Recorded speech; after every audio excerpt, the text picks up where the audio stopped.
Good morning students, लक्ष्य में आप सभी का स्वागत है। मैं अभी आप लोगों को थर्ड सेमेस्टर इलेक्ट्रॉनिक्स ब्रांच में एक सब्जेक्ट है डिजिटल इलेक्ट्रॉनिक्स, और इस डिजिटल इलेक्ट्रॉनिक्स में मैं यूनिट 3 का इम्पोर्टेंट क्वेश्चन आपके सामने रख रहा हूँ। इस क्वेश्चन को 1 बाय 1 पूरी तरीके से बना जाना है, कोई क्वेश्चन को छोड़ना नहीं है। ठीक है, जिस क्वेश्चन में आपको परेशानी होगी मेरे से आप कंसल्ट करेंगे। ठीक है, तो आप देख सकते हैं कि मैंने ढेर सारे क्वेश्चन लिख रखे हैं, ढेर सारे देखने में लग रहे हैं, बट जब आप इसको कॉपी में बनाने लगिएगा तो बहुत इजी वे में बन जाएगा। और अगर ज़रूरत पड़ी, आप लोगों का डिमांड रहा, तो जैसे मैं यूट्यूब में अपलोड करूंगा कि सर इसका लाइव क्लास ले लीजिए, तो मैं एक एक करके लाइव क्लास भी दे दूंगा 1 बाय 1 क्वेश्चन। मैंने इसी का लाइव क्लास, मतलब question number 1, question number 2, question number 3, इस तरीके से। ठीक है, लेकिन उसमें सभी को अटेंड होना जरूरी होगा, और वो टाइम मैं सेट करूंगा। ठीक है, मोस्टली नाइट में, क्योंकि ऑफलाइन क्लासेस चलती हैं यहाँ पर, तो नाइट में ही हम लोग करेंगे। ठीक, तो मैं टाइम सेट करके दे दूंगा। पहले आप क्वेश्चन देखिए। Sorry, explain half adder and full adder with logic circuit diagram. मैं आपको बोलूं तो ये मेरे अनुसार से सबसे इंपॉर्टेंट क्वेश्चंस में से है। ठीक, एग्जाम में या तो हाफ एडर आएगा या फुल एडर आएगा।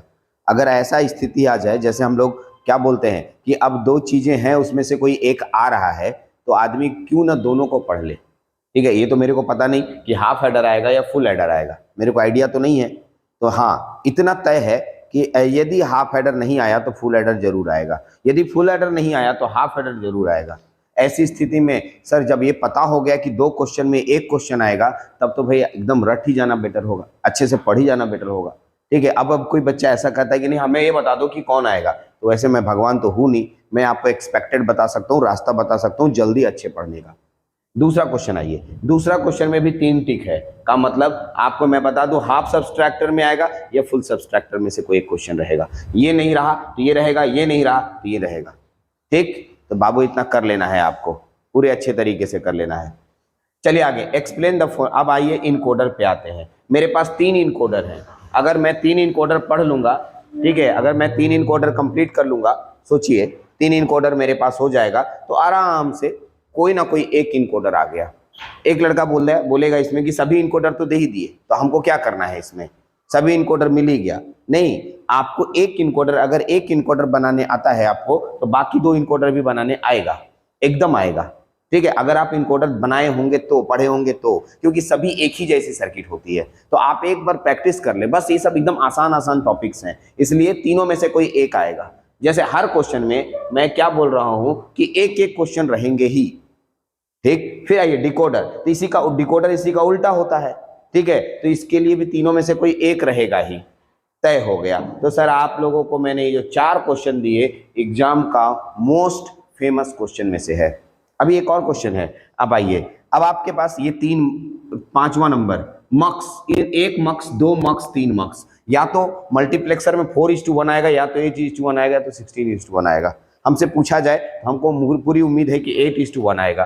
ठीक है, एक्सप्लेन फॉलोइंग डीमक्स। डीमक्स में कौन कौन आएंगे, तो ये इसमें से कोई, तीनों में से कोई एक डीमक्स रहेंगे ही। ठीक, तो बाबू ये सब ध्यान रखना है। मैं अब आपको क्या बताने जा रहा हूं कि मेरे पास कुल मिलाकर के 5 टॉपिक्स थे, adder, subtractor, multiplex, encoder, decoder, multiplexer, demultiplexer. अगर मैं सभी में से एक एक क्वेश्चन एक्सपेक्टेड कर लूं, मैंने आपको आसान बना दिया कि आप पढ़े किसको, तो मैंने जिस जिस टॉपिक को, टर्म को बोला है, आप उससे ज्यादा नहीं पढ़ें।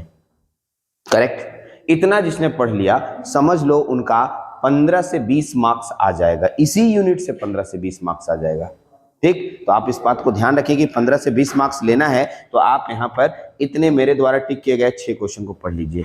7वां क्वेश्चन उन बच्चों के लिए है, ठीक है, यानी सभी बच्चों के लिए है, लेकिन उन बच्चों के लिए है जो थोड़ा पढ़ लिए, इतना खत्म कर लिए, तो ये थोड़ा सा, ये एक न्यूमेरिकल है, बना लीजिएगा। ये न्यूमेरिकल आप कंप्लीट कर लीजिएगा। ठीक है, तो न्यूमेरिकल कंप्लीट कर लीजिएगा तो और बेहतर हो जाएगा। ठीक है, तो 16:1 मक्स कैसे बनाया जाता है 2:1 मक्स से। ठीक है, 8:1 मक्स कैसे बनाया जाता है 2:1 मक्स से। 1:8 डीमक्स कैसे बनाया जाता है 1:2 डीमक्स से। तो ये सब चीजों को ध्यान रखिएगा।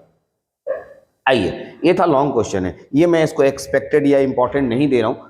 मेरे अनुसार से आप सिर्फ इसको प्रैक्टिस कर लेंगे। एक टिक है क्योंकि बोर्ड में आया है तो इंपॉर्टेंट है, मैंने बोर्ड मतलब मैंने लिखा है तो इंपॉर्टेंट है, लेकिन आप अगर समय बचता है या अगर आपके पास पूरा समय हुआ, अगर बाकी पढ़ लिया समय बचता तो एक बार जरूर देख कर जाइएगा, मेरे बोर्ड में इंपॉर्टेंट के रूप में आ चुका है।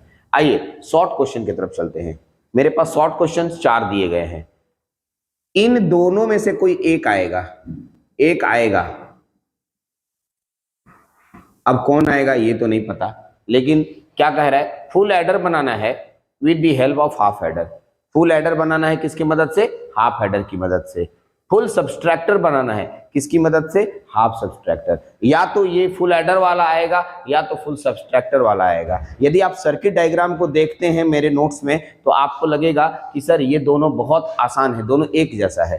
ठीक, आइए, मेरे अनुसार से पैरेलल एडर को देने की संभावना कम है, बट मैं इसमें तो 3 टिक लगाया, बहुत इंपॉर्टेंट बनाया, लेकिन इसमें मैं 2 टिक लगा रहा हूँ। अगर आपके पास समय बचे तो पैरेलल एडर को जरूर पढ़ लीजिएगा। Write short notes on mux and demux मेरे अनुसार से बहुत इंपॉर्टेंट है। मक्स डीमक्स, क्योंकि यहीं पर इसके टाइप्स मैंने दिए, मक्स और डीमक्स में शॉर्ट नोट्स लिखने के लिए देता है, what do you mean by multiplexer and what do you mean by demultiplexer. अगर आप दोनों को जानते हैं तो शॉर्ट नोट्स लिख पाएंगे। ये 3 नंबर 4 नंबर में क्वेश्चंस जनरली दे देते हैं लोग, ठीक है। तो आप इतना है आपके पास पूरा क्वेश्चन। ये यूनिट नंबर 3 था डिजिटल इलेक्ट्रॉनिक्स 3rd सेमेस्टर के लिए। इतना अगर आप पढ़ते हैं तो यूनिट नंबर 3 बहुत अच्छे से आपका प्रिपरेशन हो जाएगा, ठीक है। किसी भी जगह परेशानी होती है तो मैं हमसे आप कंसल्ट करें, मैं आपको एक एक जगह हर कदम पे मदद करूंगा। अगर कुछ और डिमांड है तो यूट्यूब पे कमेंट भी दे दीजिए, या फिर व्हाट्सएप में आप मेरे साथ कनेक्टेड है, वहाँ भी आप अपनी बातें रख सकते हैं। चलिए, तो इस जितना मैंने क्वेश्चन दिया, प्लीज़ इतना सारे क्वेश्चंस को 1 बाय 1 आप कॉपी में बनाएं। टाइम कम है, सही बात है, तो इतने ही कम समय में बस इतने ही क्वेश्चन को करें, और जितना मैं बोल रहा हूँ उससे ज़्यादा करना ही नहीं है, ठीक है। इतना कर लेते हैं तो ये वाला पूरा चैप्टर आसानी से हो जाएगा, अच्छे से हो जाएगा। चलिए, तो अच्छे से इसको तैयारी कीजिए, फिर नेक्स्ट यूनिट की वीडियो फिर से मैं देता हूँ। चलिए, थैंक यू वेरी मच।